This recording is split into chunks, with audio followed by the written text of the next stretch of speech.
తత్వం ఇక చిత్రం ఉంది. దక్షిణామూర్తి ఇప్పుడు ఈ రోజు ప్రారంభమవుతుంది కదా.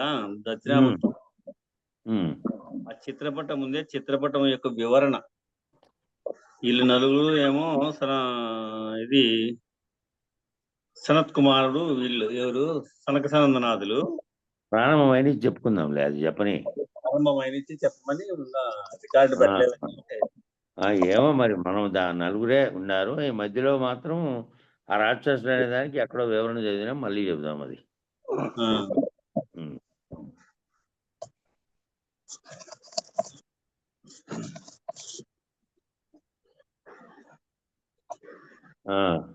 చెప్పన్నా దివాకర్. ఏమో చెప్పాలంటే లాస్ట్ మాట్లాడదాం అంటే మ్యూట్ చేసుకో. జై శ్రీ సద్గురు ప్రభు మహారాజుకు. లేడా అన్నయ్య? ఏమో మా డాన్ కాదే ఉన్నాడు కానీ మేలుకో పూర్ణ సాంద్ర, మేలుకో శివరామ దీక్షిత, మేలుకోవయ్యా దేవా, మేలుకో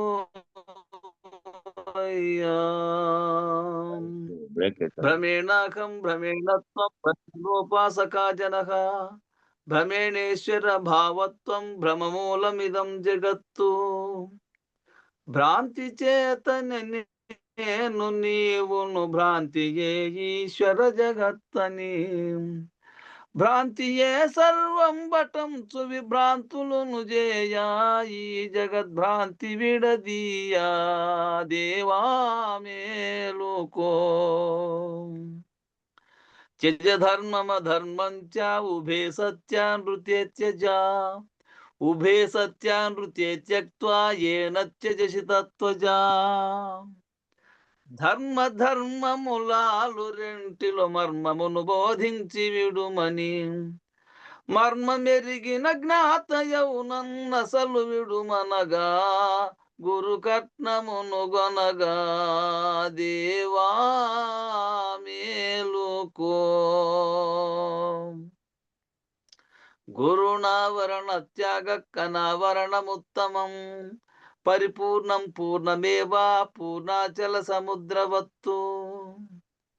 సరగుణను సద్గురుని కొలిచెటి ధీరవరులా వరుణ రహితుల చేసి, పరిపూర్ణ చల సాంద్రుల ఖండులు గజేయా, ఈ శరీరాత్మలను దీయా దేవా మేలుకో. అబీజం వృక్ష సంపన్నం శాఖా పల్లవ వర్జితం, పుష్పం నాస్తి ఫలం నాస్తి సంపూర్ణం వృక్షవర్జితం.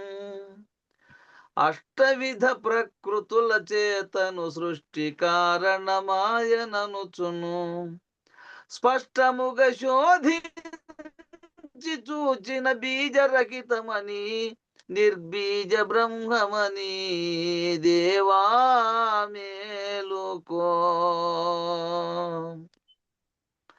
సర్వశూన్యమయం రూపం జన్మశూన్యం స్వభావతః, జన్మభావేన మృత్యుశ్చ పరిపూర్ణం స్వభావతః.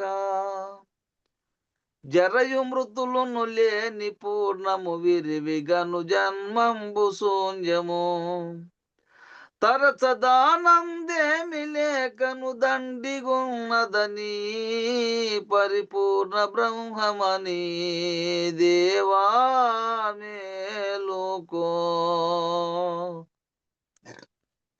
జన్మభావే కర్మం నాస్తి కర్మభావే ఫలం నహి, ఫలభావే భయం కుత్ర భయభావే న సంశయః.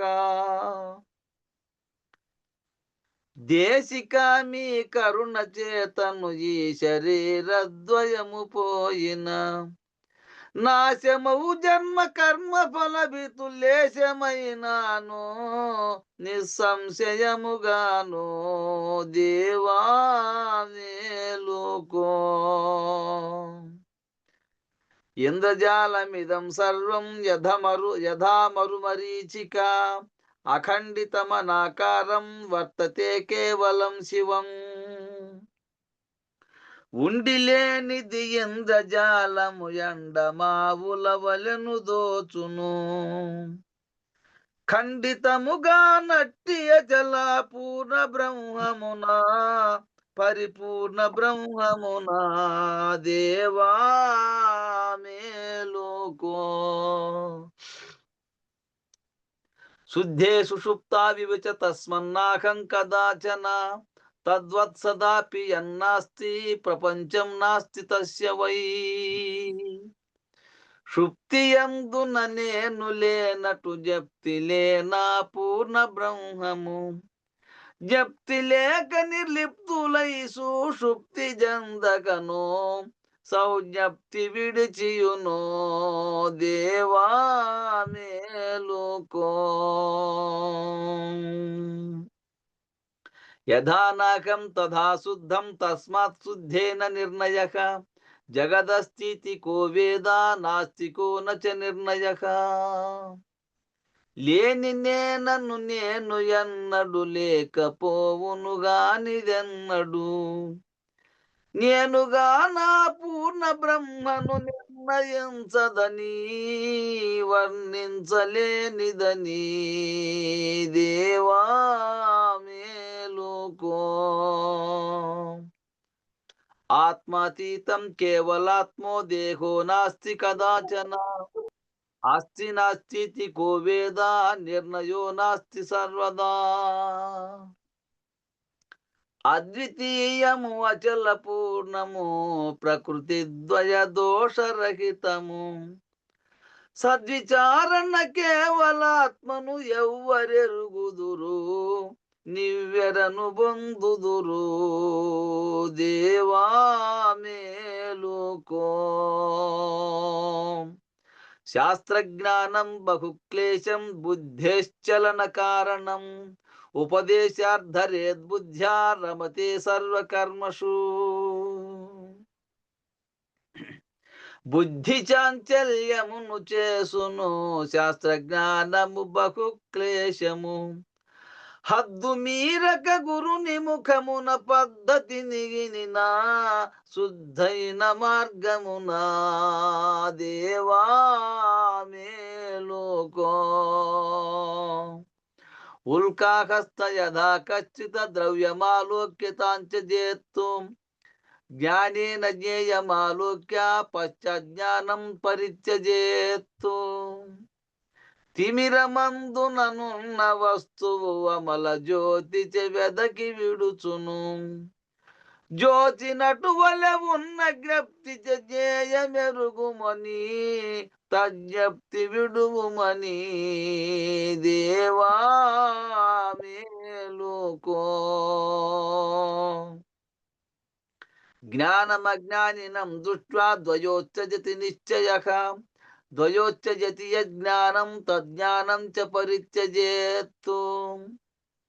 జ్ఞానజ్ఞానము రెంటి నిజమును ఎరుగు సుజ్ఞానం బటంచును.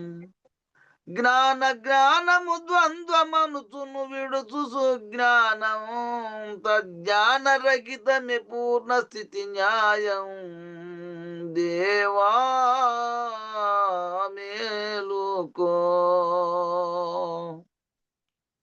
విద్యాంతం బ్రహ్మ విద్యాంతం వార్తికాంతమగోచరం. పూర్ణబోధం ప్రవక్ష్యామి శృణు శిష్య మహోత్తమం. విద్యకంతము బ్రహ్మ విద్యాదీనికంతము వార్తికంబున. వార్తికాంతవ్యగోచరామౌ వ్యక్తమది అనుచు తద్ధరిని పూర్ణబోధనుచు దేవా మేలుకో. వాసిగాతో స్ఫూడిపురమున స్థాపితం బహుపీఠమందున. దోషిలొగ్గియు రామరావిటు లేక మేల్కొల్పే గురు బృందమును మేల్కే దేవా మేలుకో. మేలుకోవో దేశికేంద్ర, మేలుకోవో పూర్ణ సాంద్ర, మేలుకో శివరామ దీక్షిత, మేలుకోవయ్యా దేవా, మేలుకోవయ్యా. జై శ్రీ సద్గురు ప్రభు మహారాజుకు జై. శ్రీ సద్గురు చరణారవిందార్పణమస్తు. జై గురుదేవ. జై గురుదేవ.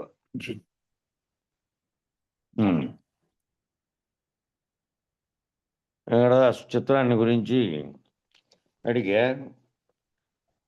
ఆ నలుగురు సనక సనందనాథులైతే ఆ వెనక ఛాయాచిత్రంగా ఉన్నది ప్రకృతి అయితే మరి చెట్టుగా ఉన్నది. కింద లేఖనే తోచేటువంటి పంచభూతాత్మక జగత్తుగా ఆ దాంట్లో స్ఫురించినటువంటి అహంకారంగా ఓ చోట ఎక్కడో ఉండంగా ఇచ్చారు. దీంట్లో ఎట్లా చేశారు, ఆయన ఎక్కడ కూర్చొని ఏ విధంగా అనేది కూడా ఒక అంశం మధ్యలో కొన్ని పేజీల తర్వాత వస్తుంది. మౌన వ్యాఖ్య, మౌనంగా ఎట్లా చేశాడని, ఆ చుట్టూ కూర్చున్న వాళ్ళ గురించి కూడా దాంట్లో వ్యాఖ్యానం ఉంది కాబట్టి ఆ వ్యాఖ్యానంలో భాగంగా అప్పుడే వస్తుంది. ఇంకా దీన్ని మొదలు పెడదాం.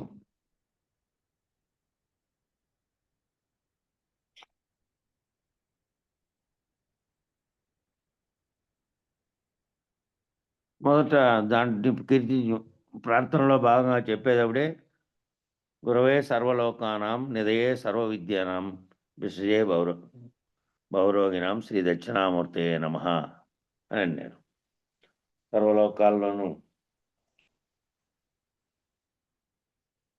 సర్వలోకాలు అని చెప్పబడిందంతా గురువే. ఆ బహురోగాన్ని తొలగించేది గురువే.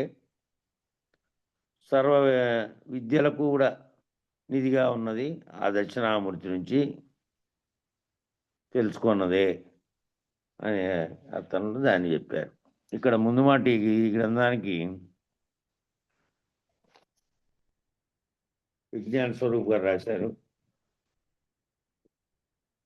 విజ్ఞాన స్వరూప్ గారు ఈ రూపకల్పన గ్రంథాన్ని విద్యాసాగర్ గారు చేస్తే దానికి విజ్ఞాన స్వరూప్ గారు ముందు మాట రాశారు. శ్రీ దక్షిణామూర్తి సూత్రములకు వ్యాఖ్యానం చేయడమే కష్టం. కొందరు పండితులు పెద్దలు అద్వైత మతములకు సరిపడేలా వ్యాఖ్యానం చేసిన గ్రంథములను పరిశీలించి తిని బృహద్వాసిష్ట పద్ధతిగా సమన్వయం చేసిన వారు లేరు. ఎందుకంటే వాళ్ళ మతాన్ని ప్రకారం, వాళ్ళ భావం ప్రకారం, వాళ్ళ సిద్ధాంతం ప్రకారం వాళ్ళు వ్యాఖ్యానం చేసినారు.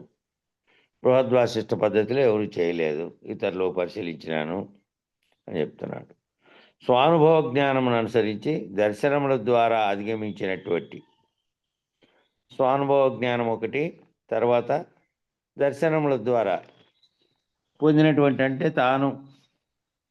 తనలో వాటినన్నింటినీ దర్శించడం ద్వారా అధిగమించినటువంటి పాతూరు విద్యాసాగర్ గారు ఇటీవల కొందరు శిష్యుల కొరకు ప్రవచనం చేశారు. ఈ కొందరు శిష్యుల కొరకు ఇటీవల ప్రవచనం చేస్తే అంటే ఈ బుక్ ముద్రించే కంటే ముందు చేసినటువంటి దాన్ని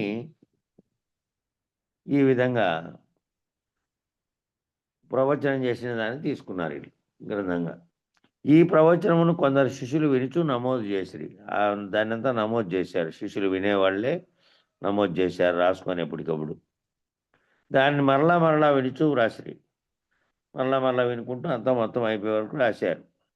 చివరి ఖర్చు తప్పులు లేకుండా టైప్ చేసి పంపించి ఇంత కష్టమైన పనిని శ్రమతో పూర్తి చేసినటువంటి శ్రీమతి అక్కినేని తులసి గారు, శ్రీమతి దోనేపూడి విజయలక్ష్మి గారు, శ్రీమతి రమ్య గారు మొదలైన వారికి ఆశీస్సులు. ఈ కైవల్యాశ్రమం బృందంలో సభ్యులు వాళ్ళు మాట్లాడినప్పుడు వాడిన భాష గంధరూపంగా మార్చుట్లో ఎక్కువ శ్రమ పడకుండానే సరిపోయింది. మాట్లాడే భాష ఆయన గ్రాంధిక భాష ఎక్కువ మాట్లాడతాడు కాబట్టి వ్యావహారిక పదాలు తక్కువగా వాడతాడు విద్యాసాగర్ రావు గారు. అందువలన గ్రంథరూపం తయారు చేయడానికి ఎక్కువ శ్రమ లేకుండా సులభం అయిపోయింది అని చెప్తున్నాడు. ఇది శ్రీ పాతూరి విద్యాసాగర్ గారి ప్రతిభకు తాత్కారం. ఈ వ్యాఖ్యానం నిర్దిష్టంగాను, వస్తు నిర్ణయంగాను, సంశయచ్ఛేదంగాను చేయబడింది. ఈ వ్యాఖ్యానం నిర్దిష్టంగా చేయడమే కాక, వస్తు నిర్ణయంగా చేయడమే కాక, సంశయాలన్నీ తొలగిపోయే విధంగా అంత బాగుంది. నిర్దిష్టంగా అంటే నిర్మాణాత్మకంగా,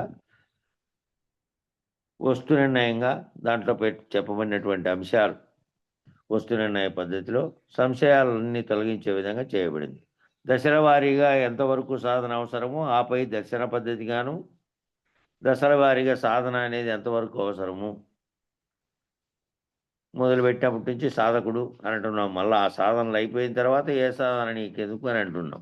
ఆ సాధనలు ఎంతవరకు అంటే, ఆ సాధనల్లో ముందు తనను, తన స్వరూపాన్ని బాహ్య జగత్తు కనబడుతూ ఉన్నటువంటి స్థితిలో ఉన్నాడు కాబట్టి సాధకుడు ఇంకా అది లేనిది, అది భ్రాంతి కలిగిన వల్ల వచ్చినది అని తెలుసుకునేకే ఎంతో కాలం పడుతుంది. విచారణలో భాగంగా అవన్నీ తెలియబడే వరకు, తన స్వరూపం తెలియబడే వరకు, బాహ్యంగా ఉన్న ప్రపంచ స్వరూపం తెలియబడే వరకు సాధనలు లేని స్థితిని బోధించడానికి కొంచెం కష్టం.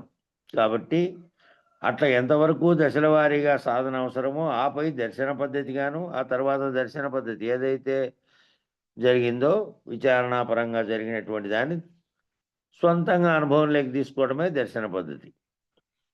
చివరకు గురు శిష్య న్యాయంగాను, చివరికి ఏమిటి, గురు శిష్య న్యాయంగా గురువు నేర్పుతూ ఉంటే శిష్యుని నేర్చుకుంటున్నట్లు, లేక మార్జాల కిశోర న్యాయంగా. మార్జాల కిశోర న్యాయం అంటే ఇంతకుముందు అనేక సార్లు మన పెద్దల బుక్కుల్లోనే వచ్చింది. పిల్లి ఆ పిల్లల్ని అనేక చోట్లకి తిప్పి వాటిని సంరక్షించి మళ్ళీ అవి తిరలాడే సమయం వచ్చిన తర్వాత ఎట్లా వేటాడి ఆహారం సంపాదించుకోవాలో, ఎలుకను తాను చంపిన ఎలుకనే తీసుకొచ్చి ఒక ప్రదేశంలో పెట్టి, అది చచ్చిన ఎలుక కింద భావించకుండా దూరం నుంచి నవ్వుకుంటూ వచ్చి దాని మీదకి ఎగిరి దుంకి పట్టుకొని దాన్ని చూపిస్తుంది పిల్లలకి. ఎలుక పోతా ఉంటే ఎట్లా చేయాలి అనేది. అంత పనిని కూడా ట్రైనింగ్ ఇస్తుంది. మర్కట కిశోర న్యాయం లాగా ఊరికి అది పట్టుకోకపోతే అదే జారిపడి చచ్చిపోతాననేటట్టు, కోతి అయితే కోతి పిల్ల అదే పట్టుకొని ఉండాల్సిందే, లేకపోతే కొమ్మ నుంచి కొమ్మ మీదకి ఎగిరినప్పుడు పోతుంది అనేది కూడా దానికేం పట్టించుకోదు. అట్లే అది దాన్ని చూసి, ఇతరులను చూసి ఆహారం తినేది నేర్చుకోవాల్సిందే, సంపాదించుకునేది. ఇక్కడ మార్జాల కిశోర న్యాయంలో అట్లా కాదు, నేర్పిస్తుంది బాగా. తర్ఫీదు చేసి రక్షించి ఫస్ట్, మళ్ళా ఆ తర్వాత దానికి కొంచెం ఒక 4 వారాలు అయిపోయించి, నెల రోజులు అయిపోయినిచ్చి, అది తిరులాడే స్టేజ్ వచ్చిన తర్వాత దానికి అన్నిటినీ చూపిస్తూ వస్తుంది. అట్లా మార్జాల కిశోర న్యాయంగా విడమర్చి చెప్పడమైంది. గురు శిష్య న్యాయంగాను అంటే మార్జాలం ఏ విధంగా పిల్లకి నేర్పిందో అట్లా గురువు శిష్యునికి అంతా అవగాహన అయ్యే కోసం నేర్పి విడమర్చి చెప్పడమైంది. ఇట్టి ఉత్కృష్టమైన గ్రంథమునకు ముందు మాట రాయటం శ్రీ సాగర్ గారి కంటే తక్కువ వారికి సాధ్యం కాదు. ఇట్లాంటి ఉత్కృష్టమైనటువంటి గ్రంథానికి రాయాలంటే ఇంకా వాళ్ళకంటే తక్కువ వారికి ఇది కాదు. అయినను వారి గ్రంథమును చదివి అందులోని ముఖ్య విషయములనే క్లుప్తంగా, సారంగా అందించే ప్రయత్నం చేయగలనేమో చేస్తాను. విద్యాసాగర్ విజ్ఞాన స్వరూప్ గారు అంటారు. అట్టి గ్రంథాన్ని నేను వివరంగా చదివి అందులోని ముఖ్యమైనటువంటి విషయాలనే క్లుప్తంగా, సారంగా నేను అందిస్తాను ఈ ముందు మాటలో అని అంటున్నారు. మౌన వ్యాఖ్య అంటేనే ఏ బోధ చేయనిది. మౌన వ్యాఖ్య దక్షిణామూర్తి గారు చేసినది మౌన వ్యాఖ్య అని చెప్పబడినారు. మౌన వ్యాఖ్య అంటే ఏంది అంటేనే ఏ బోధ చేయనిది. బోధ చేయకుండా ఎట్లా? మెహర్ బాబా గారు చెప్పినట్టు యథార్థ విషయములు మౌనంలోనే ఇవ్వబడును, మౌనంలోనే పుచ్చుకొనబడును. యథార్థమైన విషయములు మౌనంలోనే ఇవ్వబడును, మౌనంలోనే పుచ్చుకొనబడును అనే వాక్యం అవతార్ మెహర్ బాబా గారు చెప్పినటువంటిదట. అవతార్ మెహర్ బాబా కూడా మౌనావతారుడే. ఆయన మౌనంగా ఉండేవాడే ఎక్కువ భాగం. ఆయన చేతివేళ్ల సంధ్యలతో చెప్పేది ఎవరికీ అర్థం కాదు. చేతివేళ్ల కదలికలతోనే కదిలించి చెప్పేవాడు. అది చెప్పేది అర్థమయ్యేకి చాలామందికి అర్థమయ్యేది కాదు. ఎందుకంటే అప్పుడప్పుడు ఆయన కొన్ని సంవత్సరాలకు ఒకసారిగా చాలా రోజులు మౌనాల్లో ఉన్నాడు. సంవత్సరం పాటు ఒక సంవత్సరం మౌనం పడతామంటే ఆ సంవత్సరం మౌనంగానే అన్ని వివరించేవారు. వాళ్ళలో ఎవరెవరు చదువుతుంటే వాడు చదువుతుంటే జవాబు చెప్తుంటే ఈయన సంజ్ఞలతో చూపించేవాడు. అంటే మొత్తం కాదు, అప్పుడప్పుడు. మిగతాది అప్పుడంతా మామూలుగా ఆయన వ్యక్తపరిచిన ఉపన్యాసాలు ఉన్నాయి. కానీ ఒక శిష్యుడు మాత్రం దాన్ని వివరించగలిగేవాడు. ఒక శిష్యుడు ఆయనతో అంటిపెట్టుకున్న శిష్యుడు ఆయన గుర్తులుగా చెప్పినప్పటికీ కూడా ఏం చెప్పాడని చెప్పగలిగిండేవాడంట. అవే భగవద్వచనంగా, భావ ప్రవచనములుగా, సత్యప్రేమ సందేశాలుగా అందించబడినాయి. అవే చెప్పే ఆ వచనాలే ఆ శిష్యుడు ఆ చెప్పినటువంటివి ఏవైతే వచనాలు ఉన్నాయో గురువుగారు అట్లా చెప్పారని వాటిని బాబా ప్రవచనాలుగా, ఆయన ప్రవచనాలుగాను, సత్యప్రేమ సందేశాలుగా అందించబడినాయట.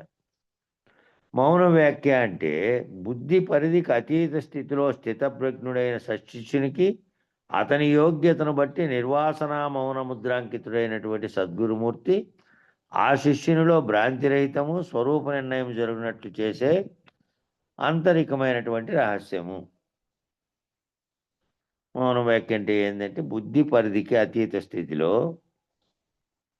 అంటే బుద్ధి పరిధిలో ఉన్నట్టు బుద్ధి పరిధిలో అన్ని నిర్ణయాలు చేసేటివి, నిర్ణయాలు చేయగలిగినటువంటిదే బుద్ధి. మనసు అంటేనేమో ఆలోచన చేసి చేయకుండానే ఏదైతే తనకు తోస్తుందో వాటి వైపు పోయేది మనసుకు ఆ స్థితి ఉంటే, బుద్ధికేమో విశ్లేషించగలిగి విశేషంగా దాంట్లో ఉండేదాన్ని ఆలోచించగలిగి నిర్ణయించగలిగేది బుద్ధి. బుద్ధి పరిధికి అతీత స్థితిలో స్థితప్రజ్ఞుడైనటువంటి సత్శిష్యునికి, స్థితప్రజ్ఞుడు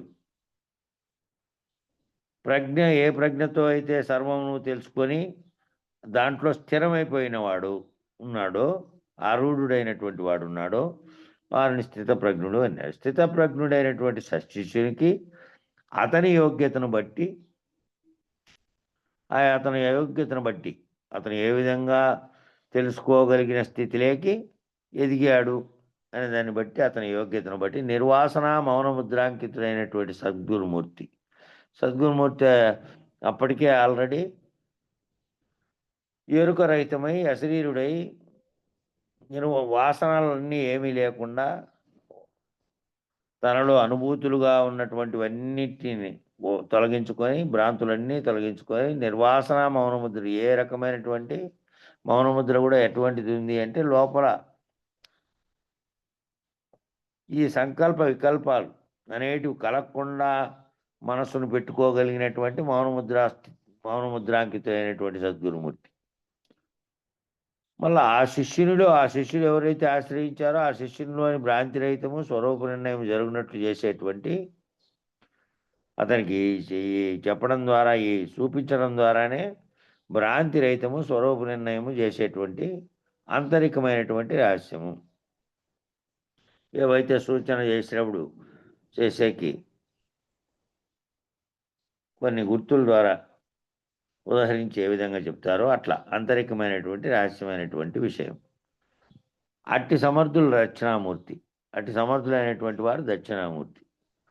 కేవలం మౌనంతోనే ఊరికే చేతి వేళ్లతో సూచనలు చేస్తే దాన్ని తెలుసుకోగలిగినటువంటి అట్టి యోగ్యులు కూడా ఎవరయ్యే వాళ్ళంటే బ్రహ్మమానసపుత్రులైనటువంటి సనక సనందన సనత్ కుమార సనత్సు జాతులు.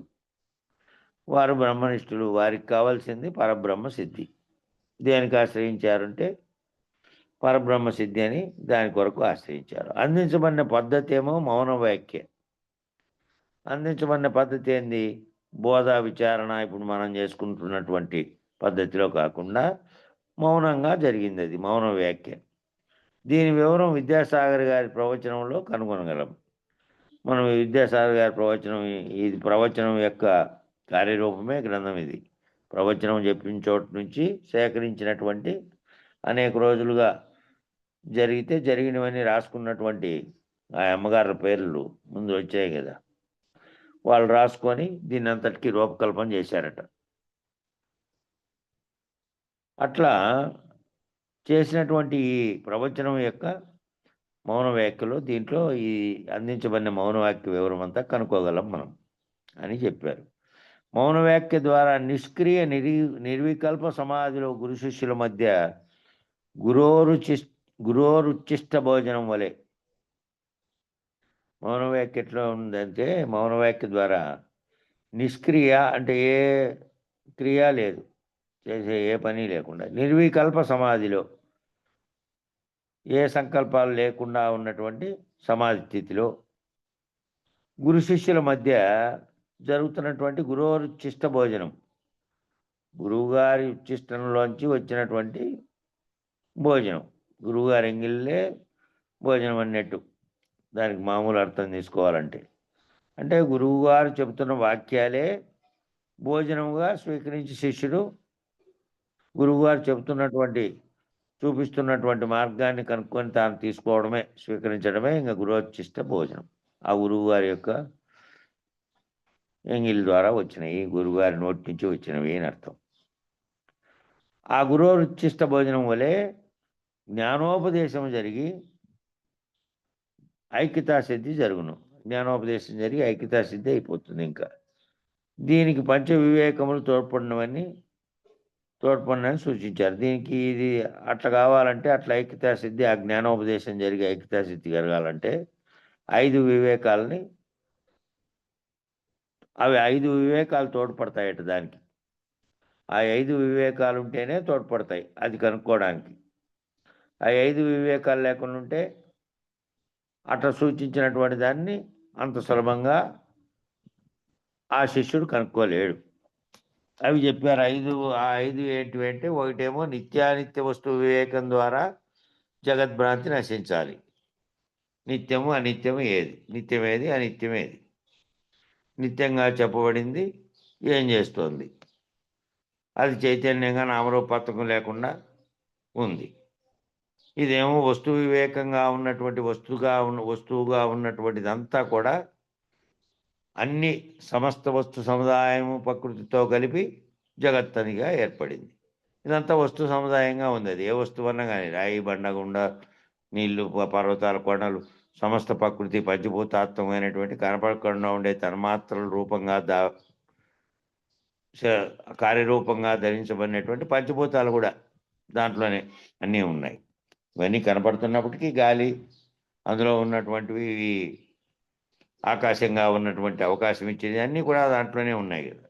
అన్నీ కలిపే జగత్ అనే పదానికి వాడారు. కాబట్టి నిత్యానిత్య వస్తు వివేకం ద్వారా జగద్భ్రాంతి నశించను అంటే, ఏది వస్తువు నశిస్తుంది, ఏ వస్తువు ఎప్పటికీ ఉండదు, ఏది ఎప్పటికీ ఉంటుంది అనే విచారణ ఒకటి. ఎప్పటికీ ఏ వస్తు రూపంగా ఉన్నటువంటిది ఏ ఒక్కటైనా సరే అది కంటికి కనపడుతూ ఉన్నది అంటే దానికి నశింపు ఉన్నది, శాశ్వతత్వం ఉండదు, దానికి లేదు అనేది ఒకటి. ఇక ఆత్మానాత్మ వివేకంతో జీవభ్రాంతి వీడును. ఆత్మ అనాత్మ అనేది మనం ఈ ఆత్మానాత్మ వివేకము అనేది దాంతోనే ఫస్ట్ 2-3 వారాలు మనం రెండో శనివారం ఆదివారం కార్యక్రమం ఆశ్రమంలో నిర్వహించుకున్నప్పుడు మొదటి 2-3 వారాలు భద్రాద్రి రామ శతకం చదివి సాంఖ్యం ఉంది అని చెప్పి అది అయిపోయిన వెంటనే ఆత్మానాత్మ వివేకమే చదివాము. అది కూడా ఇప్పుడు ఈ ముందు మాట రాసినటువంటి నేను రూపొందించిందే. ఆత్మానాత్మ వివేకంతో ఏం పోతుంది? జీవభ్రాంతి వీడును. నేను జీవుడును అనే భావన ఆకారం కలిగినటువంటి, మొదటేమో అహం అనేది నేననే స్ఫురణ లోపల కలుగుతోందే. ఏ చైతన్యంతో సర్వమును గుర్తించగలిగి అన్నిటి నిర్ణయాలు చేస్తున్నటువంటి చైతన్యము అహం యొక్క స్ఫురణతో మళ్ళీ ఆకారంతో తాదాత్మ్యం చెంది శరీరం అనే ఆకారంతో అహంకారంగా మారి, అహంకారమై ఆ తర్వాత నేను జీవుణ్ణి, ఈ దేహంతో సహా తాదాత్మ్యం చెంది దేహము నామరూపాత్మకమైనటువంటి దాంతో జీవభ్రాంతి, నేను జీవుణ్ణి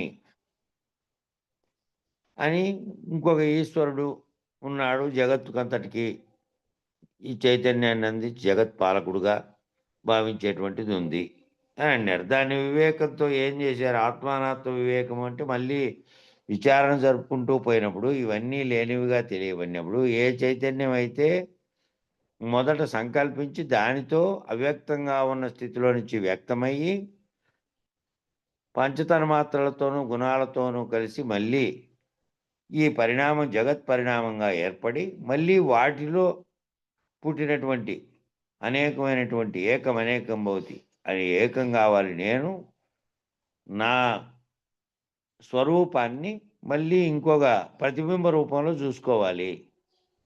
తాను తనకు స్వరూపం లేకపోయినప్పటికీ తనకు స్వరూపంగా ఉన్నటువంటి రూపమే లేదు. చైతన్యంగా ఉన్నదానికి రూపం లేదు. అయినప్పటికీ అది దీంట్లో జీవుల్లో చూసుకునే ప్రతిబింబాలుగా ఏది సంకల్పించిందో దాని ద్వారా ఈ అనేక జీవులుగా ఏర్పడినాయో ఆ జీవభ్రాంతి పోతే ఉన్నది ఏమిటి అంటే పరమాత్మ చైతన్యంగా ఉన్న సర్వవ్యాప్తమైన చైతన్యం ఏదైతే ఈశ్వర చైతన్యం అన్నారో అది అంతటా ఒక్కటే. బ్రహ్మ చైతన్యం అన్నే, ఈశ్వర చైతన్యం అన్నే, పరమాత్మ చైతన్యం అన్నే. అదే ఎరుక. ఏ ఎరుక అయితే సంకల్పించి కారణ వస్తువుగా ఉన్నదో అదే. కాబట్టి అది నేను దాంట్లో నుంచి ఆ స్ఫురణలో నుంచి మళ్ళీ జీవభ్రాంతి కలిగించుకొని జీవునిగా భావిస్తున్నవాడిని నేను నిజానికి విచారణతో ఈ జీవభ్రాంతి అనేటువంటి జీవుడు అనేటువంటి కించిజ్ఞత్వం పోతే సర్వజ్ఞత్వంగా ఉన్నటువంటి బ్రహ్మం నేనేననేటువంటి మహావాక్య విచారణలో తేలినటువంటి అంశం వచ్చింది. ప్రజ్ఞానం బ్రహ్మ, అయమాత్మ బ్రహ్మ, తత్వమసి, అహం బ్రహ్మస్మి 4 వాక్యాల ద్వారా నేనే ఆ బ్రహ్మను అని సారాంశంగా తెలుసుకున్నటువంటి స్థితిలో ఆత్మానాత్మ వివేకంతో తాను ఆత్మస్వరూపుణ్ణి అనేది తేటతెల్లంగా తెలుసుకున్నాడు. నీకు 3 కార్యకారణ వివేకం వలన జీవేశ్వరైక్య భ్రాంతి పోవును. కార్యకారణ వివేకం ఒకటి కారణంగా ఉన్నది కార్యరూపం ధరిస్తేనే అది వస్తువుగా రూపొందుతుంది.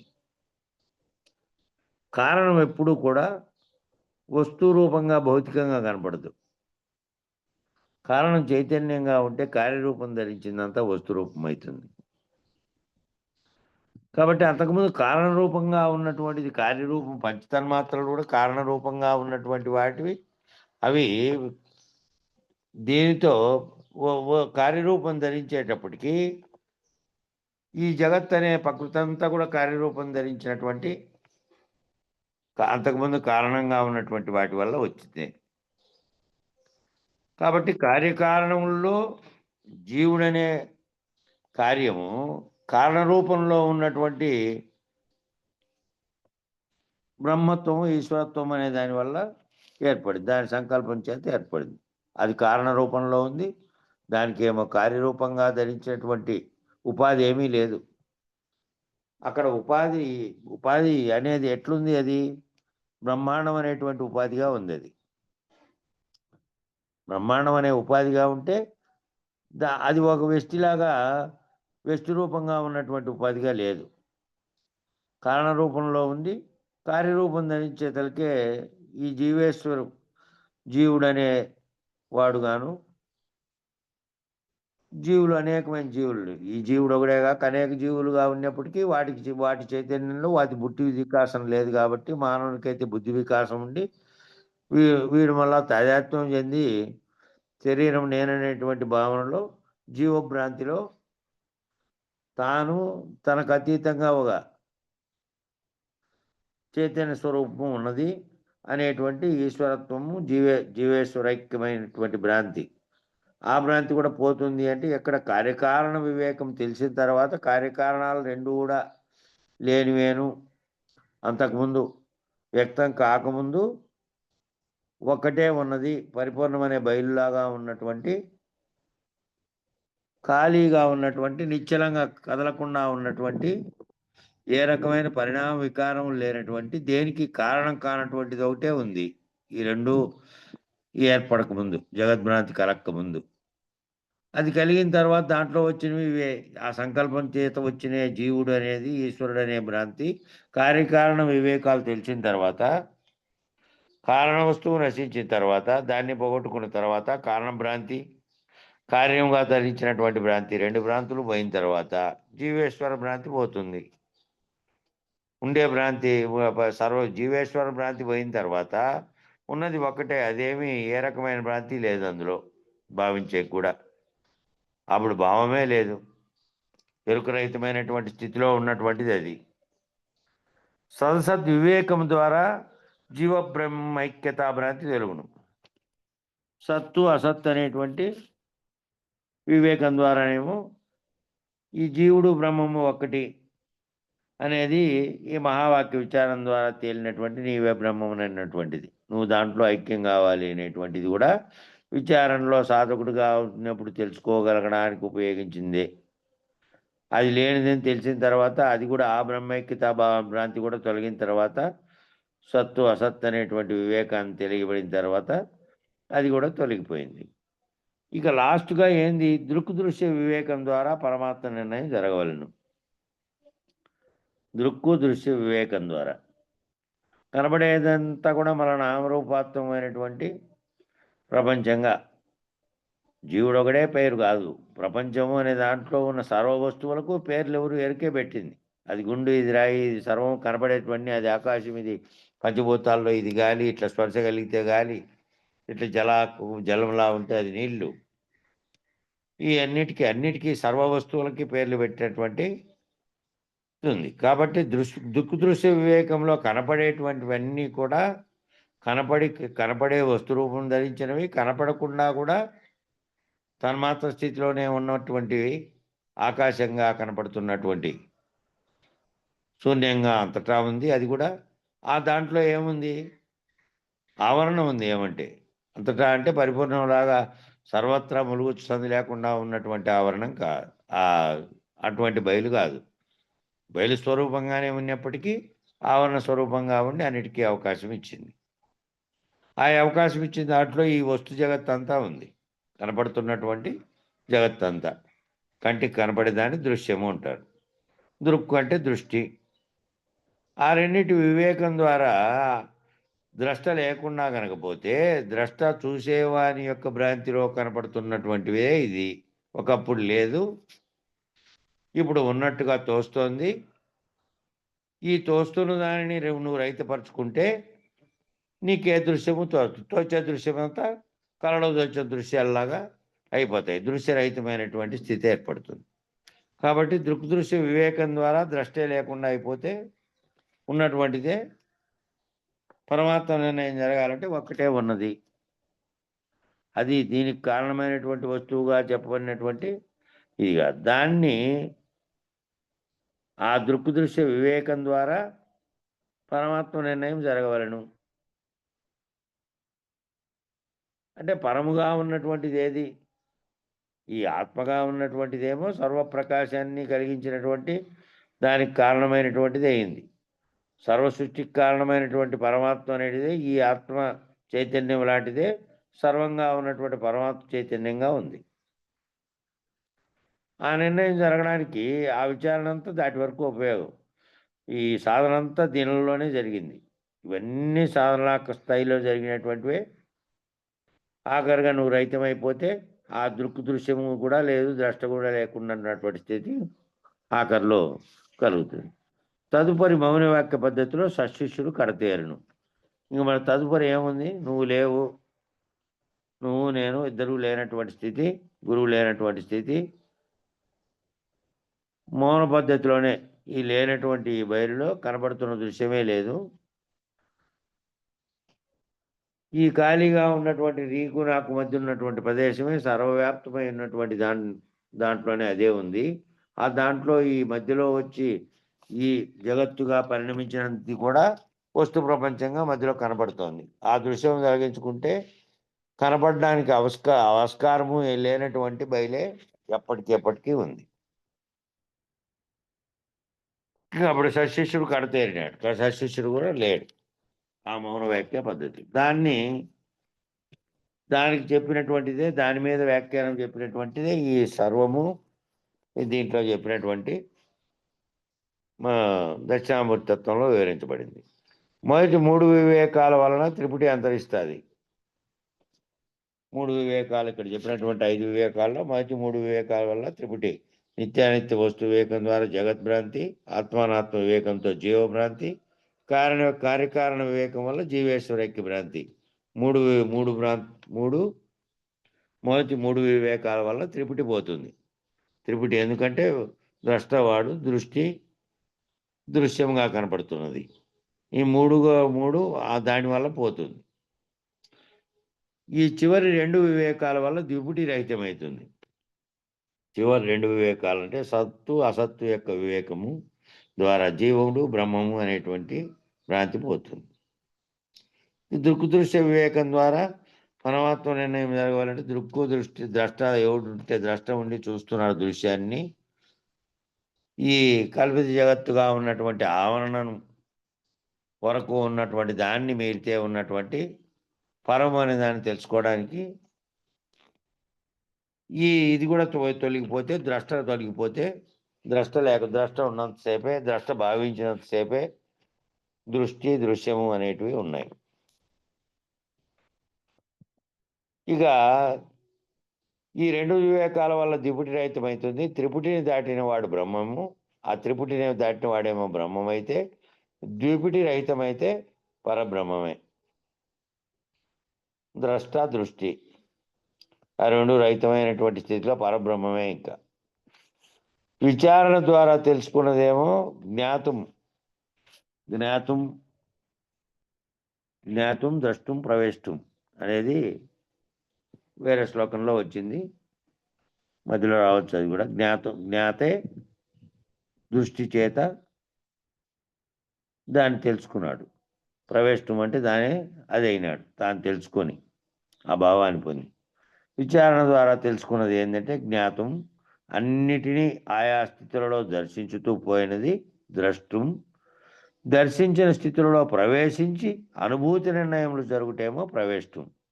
జ్ఞాతం ద్రష్టం ప్రవేష్టం అనేది అది. ఈ విధంగా అధిగమించుతూ గమ్యం చేరుతా. జ్ఞాతేమో జ్ఞానం పొంది విచారణ ద్వారా తెలుసుకొని జ్ఞాత అయి మళ్ళా అన్నిటి ఆయా స్థితులలో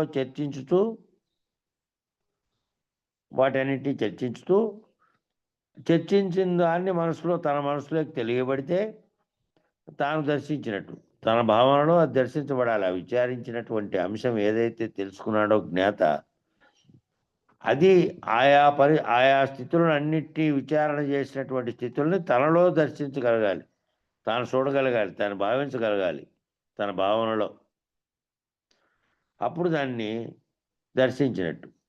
దర్శించిన స్థితులలో ప్రవేశించి అంటే తన భావనలో తెలియబడి తాను ఏదైతే దర్శించాడో దాంట్లో ఆ స్థితిలో తానే ప్రవేశించి అనుభూతి నిర్ణయములు జరుగుట, తాను అనుభూతి చెందుట. దాంట్లో ఆ విచారణ సందర్భంగా చెప్పినటువంటి తెలుసుకున్నటువంటి జ్ఞానమేమో జ్ఞాతగా తెలుసుకున్న దాన్ని తనలోనే దర్శించగలిగినాడు ద్రష్ట.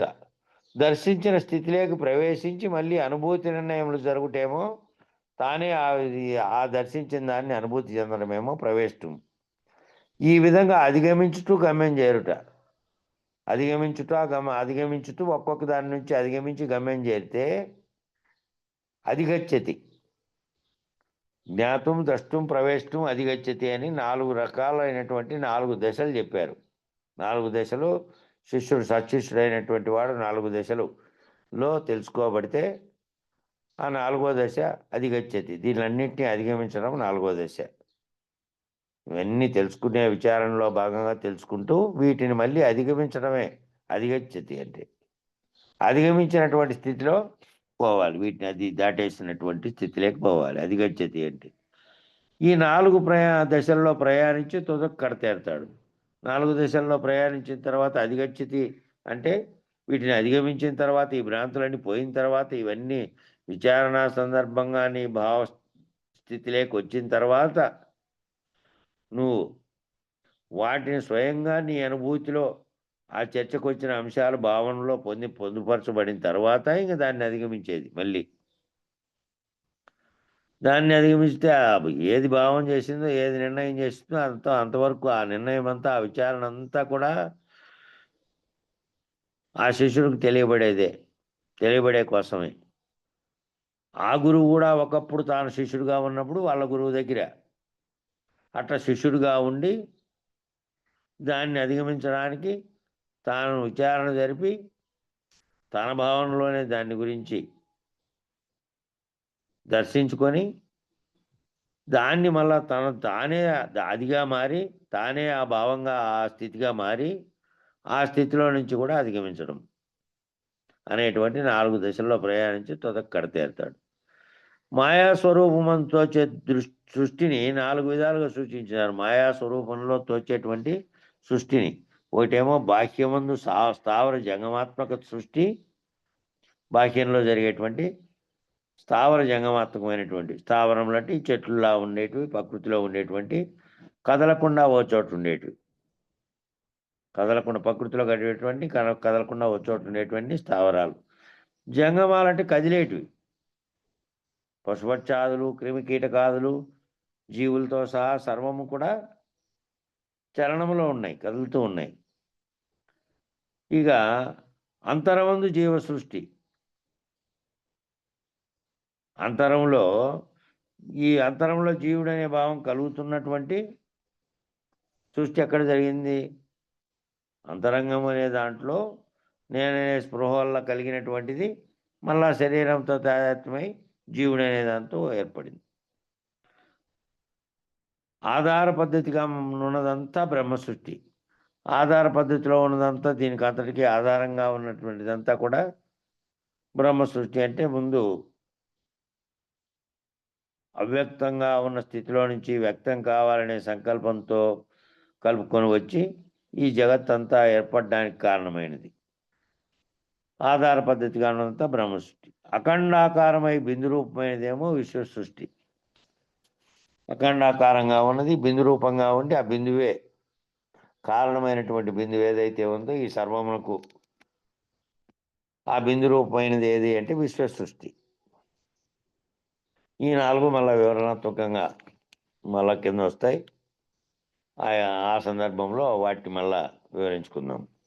ఈ 4ంటిని నిరసించుతూ, ఈ 4 పైన చెప్పినటువంటి 4 దాన్ని బాహ్యమందు తోస్తున్నటువంటి స్థావర జంగమాత్మకంగా ఉన్నటువంటి సృష్టిని, అంతర్మందు వల్ల జీవుని అనేటువంటి కలుగుతున్నటువంటి జీవ సృష్టి భావనను, ఆధార పద్ధతిగా ఏదైతే సృష్టికి కారణమైనదిగా ఆధారంగా బ్రహ్మ సృష్టిగా ఉన్నదో అది, ఈ మూడిటికి మళ్ళా అంతకుముందు ఆధారమైనది ఎక్కడిది అంటే బిందు రూపకంగా ఉండి, ఏ బిందువులో నుంచి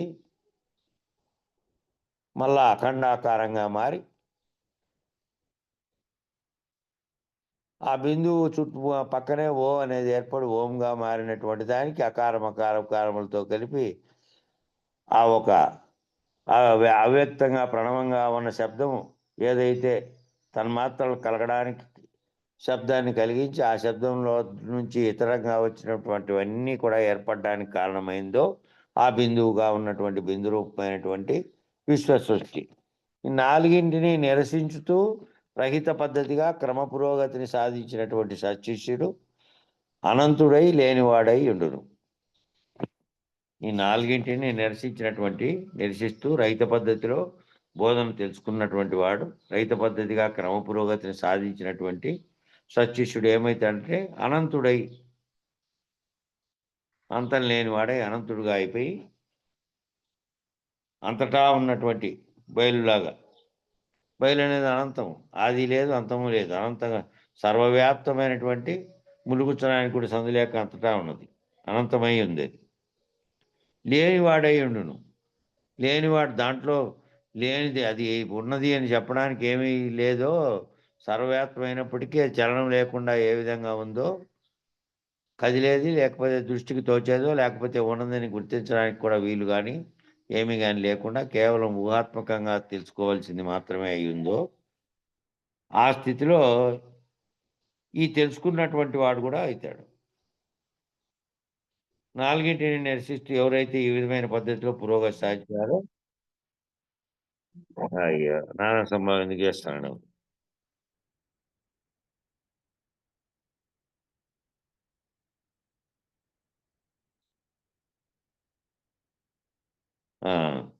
ఎందుకు చేశాడు ఎట్టుకోమని నారాయణ సంభవం రాలేదని చెప్పేకో ఏమో. కాబట్టి ఎట్లయితే సత్శిష్యుడు అనంతుడై లేనివాడై ఉండును. లేనివాడైపోయినాడు. ఈ నాలుగు ఇవి రహితమైన తర్వాత ఇంకేమీ లేదు. రహితమైనటువంటి స్థితిలో ఏ విధంగా ఉందంటే పరిపూర్ణుడై బయలు స్థితిలో ఉన్నటువంటి ఏ విధమైనటువంటి ఉనికే లేనటువంటి స్థితిలో ఉంటాడు. లేనివాడై ఉంటాడంటే ఉనికే లేనటువంటి స్థితిలో ఉంటాడు. మొదటి సాధన ఏమో ఉపాధికి విలక్షణమైనటువంటి జీవోభావం పొందుట. మొదటి సాధన ఏంటంటే ఉపాధికి విలక్షణమైనటువంటి ఉపాధి ధరించినటువంటి దానికి విలక్షణంగా ఉండే జీవోభావం, జీవుడు అనే భావం ఎట్లొచ్చింది, ఆ జీవుడు అనేటువంటి భావనగా ఉన్నటువంటిది. ఉపాధి ఉంది, ఉపాధిలోనే ఉపాధి ధరించినటువంటిది ఒకటి ఉంది. ధరించిండేది అని ఎందుకంటే అది కనపడకపోయినప్పటికీ ఉపాధి ఏమో కనపడుతోంది, ఉపాధిని ధరించిందేమో కనపడట్లేడా. ఆ చైతన్య స్వరూపంగా అది ఉంది. అట్లా దాన్ని పొందుట శరీరత్రయ విలక్షణ. 3 శరీరాలుగా చెప్పినటువంటి స్థూల సూక్ష్మ కారణ శరీరాలుగా చెప్పినటువంటి వాటి యొక్క విలక్షణాలు అవస్థాత్రయ సాక్షి. 3 అవస్థలకు సాక్షిగా ఉన్నటువంటి 3 అవస్థల్ని గుర్తించగలిగినటువంటి సాక్షిగా ఉన్నటువంటి అవస్థాత్రయ సాక్షి ప్రత్యేగాత్మగా ఉండే గుర్తిస్తున్నాడు 3 అవస్థల్ని. 3 అవస్థల్ని దాటినటువంటి విష్ణుడు, తేజస్సుడు, ప్రాజ్ఞుడు 3 అవస్థలను అనుభవిస్తున్న అభిమానిగా ఉన్నాడు. ప్రత్యేగాత్మగా ఉన్నవాడేమో 3 అవస్థల్ని అధిగమించి 3 అవస్థల్ని గుర్తెరిగేటట్టుగా ఉన్నాడు. పంచకోశ ధర్మంలో వ్యతిరేక్తమైన ఆత్మను, పంచకోశ ధర్మాలు ఏవైతే ఉన్నాయో పంచకోశాల యొక్క ధర్మాలకి వ్యతిరేక్తంగా ఉన్నటువంటి ఆత్మగా ఉన్నటువంటిది ఈ కోశాలుగా చెప్పబడిన దాంట్లో లేకుండా, దానితో తాదాత్మ్యం చెందకుండా తన యొక్క ప్రకాశం చేతనే సర్వచర్యలు మనసు, బుద్ధి, అంతరంగం అనేటువంటి చతుష్టయం చేస్తున్నా, దానితోనే జీవక్రియలన్నీ శరీరంతో చేపిస్తున్నప్పటికీ, అది దాని ప్రకాశంతో ఉన్నప్పటికీ అది అంటకుండా ఏ విధంగా ఉందో,